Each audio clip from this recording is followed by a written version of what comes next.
믿기 어려운 일이지만 예수님이 화를 내신 적이 있다는 것을 알고 계신가요? 그것도 한두 번이 아닙니다. 우리가 흔히 떠올리는 온화하고 평화로운 모습과는 전혀 다른 면이죠. 오늘 우리는 복음서에 기록된 예수님의 의로운 분노의 순간들을 깊이 들여다보며 그 분노가 무엇을 의미하는지 파헤쳐 보겠습니다. 먼저 우리가 마주하게 되는 것은 예루살렘 성전에서 벌어진 그 충격적인 사건입니다. 상상해보세요. 예수님께서 성전뜰에 발을 들여놓으시는 순간 그분의 눈에 들어온 것은 경배하는 사람들의 모습이 아니었습니다. 대신 그곳은 완전한 시장통이었죠. 소를 파는 상인들의 외침, 동전이 부딪히며 나는 소리, 비둘기들의 날갯짓 소리가 성전을 가득 메웠습니다. 이 광경을 목격하신 예수님의 반응은 어떠셨을까요? 단순히 실망하신 것이 아니었습니다. 그분은 즉시 행동에 나서셨죠. 노끈으로 채찍을 만드시고는 상인들의 탁자를 뒤엎으시며 동전들을 바닥에 흩으셨습니다. 그리고 외치셨죠. 내 아버지의 집을 장사하는 집으로 만들지 말라! 여기서 중요한 것은 이것이 단순한 감정적 폭발이 아니었다는 점입니다. 이는 철저히 계산된 의로운 행동이었어요. 성전은 하나님과 만나는 거룩한 공간이었는데 그곳이 상업적 이익을 위한 장소로 변질되었던 것입니다. 특히 가난한 사람들은 비싼 재물값 때문에 제대로 된 예배조차 드릴 수 없는 상황이었죠. 예수님의 분노는 바로 이런 불의에 대한 것이었습니다. 종교가 사람들을 억압하는 도구로 사용되는 것, 하나님과의 만남이 돈으로 거래되는 것에 대한 거룩한 분노였던 거죠. 이는 오늘날 우리에게도 중요한 질문을 던집니다.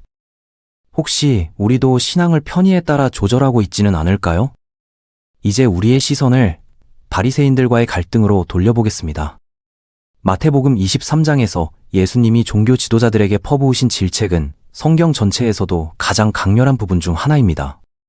화 있을진저 외식하는 서기관들과 바리새인들이여 라는 말씀이 무려 7번이나 반복되죠. 바리새인들의 문제는 무엇이었을까요? 그들은 겉으로는 완벽해 보였습니다. 율법을 철저히 지키고 긴 기도를 드리며 금식도 규칙적으로 했죠. 하지만 그들의 내면은 교만과 위선으로 가득했습니다. 더 심각한 것은 그들이 일반 백성들에게는 무거운 짐을 지우면서 정작 자신들은 그 짐을 옮기려 하지도 않았다는 점입니다. 예수님께서 그들을 회칠한 무덤에 비유하신 것은 매우 강렬한 표현이었습니다.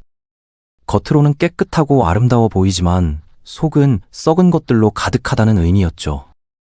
바리새인들은 하나님의 말씀에 수많은 인간적 규칙들을 덧붙여서 사람들을 올가매었습니다. 예수님의 분노는 바로 이런 왜곡된 종교성에 대한 것이었습니다. 안식일 치유 사건으로 넘어가 보겠습니다. 마가복음 3장에 기록된 이 사건은 예수님의 분노가 얼마나 깊은 사랑에서 비롯되었는지를 보여줍니다.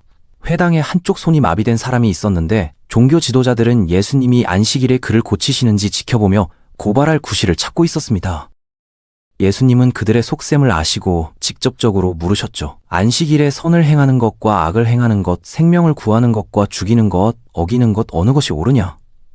하지만 그들은 침묵으로 일관했습니다. 마가복음은 이때 예수님이 노하심과 동시에 그들의 마음이 완고함을 근심하사라고 기록하고 있어요. 여기서 주목할 점은 예수님의 분노가 단순한 감정이 아니라 깊은 슬픔과 함께 나타났다는 것입니다. 종교 지도자들이 고통받는 사람보다 자신들의 규칙을 더 중요하게 여기는 모습에 마음 아파하셨던 거죠. 결국 예수님은 그 사람에게 손을 내밀라고 말씀하셨고 그의 손이 완전히 회복되었습니다. 베드로에 대한 책망도 빼놓을 수 없는 중요한 사건입니다. 베드로가 위대한 신앙 고백을 한 직후에 일어난 일이죠. 예수님이 자신의 고난과 죽음을 예고하시자 베드로는 주여 그리 마옵소서 라고 말했습니다. 겉으로 보면 주님을 걱정하는 충성스러운 제자의 모습 같았습니다. 하지만 예수님의 반응은 충격적이었어요. 사탄아 내 뒤로 물러가라. 너는 나를 넘어지게 하는 자로다. 왜 이렇게 강하게 반응하셨을까요? 베드로의 말이 광야에서 사탄이 예수님을 유혹했던 것과 본질적으로 같았기 때문입니다. 고난을 피하고 쉬운 길을 택하라는 유혹 말이죠. 어린아이들을 막는 제자들에 대한 분노도 예수님의 마음을 잘 보여주는 사건입니다. 사람들이 어린아이들을 예수님께 데려와 축복받기를 원했는데 제자들이 이를 막았던 거죠. 제자들은 아마도 예수님의 시간을 보호하려는 선한 의도였을 것입니다. 하지만 예수님은 이를 보시고 분이 여기시고 라는 강한 반응을 보이셨습니다. 그리고 말씀하셨죠. 어린 아이들이 내게 오는 것을 용납하고 금하지 말라. 하나님의 나라가 이런 자의 것이니라. 여기서 예수님의 분노는 가장 약한 자들이 배제되는 것에 대한 것이었습니다. 폭풍 속에서 제자들을 향한 질책도 살펴볼 필요가 있습니다. 갈릴리 바다에서 큰 폭풍이 일어났을 때 제자들은 공포에 휩싸였습니다. 예수님은 고물에서 주무시고 계셨는데 제자들이 급히 깨우며 선생님이여 우리가 죽게 된 것을 돌보지 아니하시나이까 라고 말했습니다. 예수님은 일어나셔서 바람과 바다를 꾸짖으시며 잠잠하라 고요하라고 명하셨습니다.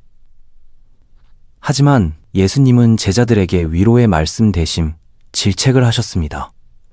어찌하여 이렇게 무서워하느냐? 너희가 어찌 믿음이 없느냐? 이는 여전히 믿음이 부족한 것에 대한 안타까움이었습니다. 이제 우리가 살펴본 모든 사건들을 종합해보면 예수님의 분노에는 일관된 특징이 있음을 알 수 있습니다. 첫째, 그분의 분노는 결코 개인적이거나 이기적인 것이 아니었습니다. 항상 다른 사람들, 특히 약하고 소외된 사람들을 위한 것이었어요. 둘째, 예수님의 분노는 항상 사랑의 뿌리를 두고 있었습니다. 하나님에 대한 사랑, 사람에 대한 사랑이 왜곡되거나 훼손당하는 것을 보실 때 나타나는 거룩한 감정이었죠. 그분의 분노는 파괴를 위한 것이 아니라 회복과 치유를 위한 것이었습니다. 셋째, 예수님의 분노는 언제나 의로움과 정의에 기반했습니다. 불이한 구조, 억압적인 시스템, 위선적인 종교성에 대한 거부였어요. 넷째, 예수님의 분노는 교정적이었습니다. 단순히 비난하거나 정죄하기 위한 것이 아니라 잘못된 것을 바로잡고 올바른 길로 인도하기 위한 것이었어요. 그렇다면 이 모든 것이 오늘날 우리에게는 어떤 의미일까요? 먼저 우리는 예수님의 온전한 모습을 이해해야 합니다. 그분은 단순히 온유하고 겸손하기만 한 분이 아니라 필요할 때는 강하고 단호한 모습도 보이시는 분이십니다. 진정한 사랑은 때로는 엄격함도 포함하는 것이죠. 또한 우리 자신의 분노를 점검해 봐야 합니다. 우리는 무엇에 대해 화를 내고 있을까요? 개인적인 불편함이나 자존심 때문일까요? 아니면 정말로 옳지 않은 일들 때문일까요?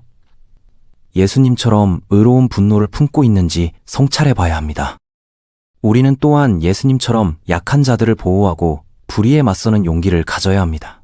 침묵이 미덕인 때도 있지만 목소리를 내야 할 때도 있어요. 정의와 사랑을 위해 때로는 불편한 진실을 말해야 할 용기가 필요합니다. 마지막으로 우리는 예수님의 분노 뒤에 숨겨진 깊은 사랑을 기억해야 합니다. 그분이 화를 내신 모든 순간은 결국 사람들을 더 나은 길로 인도하려는 사랑의 표현이었어요. 진정한 사랑은 상대방이 잘못된 길을 갈 때 그냥 방치하지 않습니다. 예수님의 분노를 통해 우리가 배울 수 있는 가장 중요한 교훈은 이것입니다. 사랑과 분노는 서로 대립되는 감정이 아니라는 것이에요. 오히려 진정한 사랑은 사랑하는 대상이 해를 당하거나 잘못된 길을 갈 때 적절한 분노를 불러일으킵니다.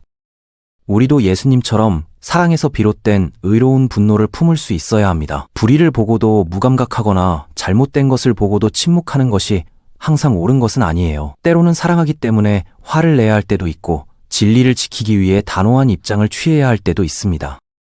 하지만 이때 중요한 것은 우리의 분노가 예수님의 분노와 같은 성격을 가져야 한다는 것입니다. 개인적 감정이 아닌 의로움에 기반해야 하고 파괴가 아닌 회복을 목표로 해야 하며 자기 의가 아닌 하나님의 뜻에 따라야 합니다. 예수님의 분노는 우리에게 균형 잡힌 신앙의 모습을 보여줍니다. 온유함과 강인함, 사랑과 정의, 용서와 책임이 조화롭게 어우러진 모습 말이에요. 우리도 이런 균형을 추구하며 예수님처럼 의로운 분노와 깊은 사랑이 함께하는 삶을 살아가야 할 것입니다.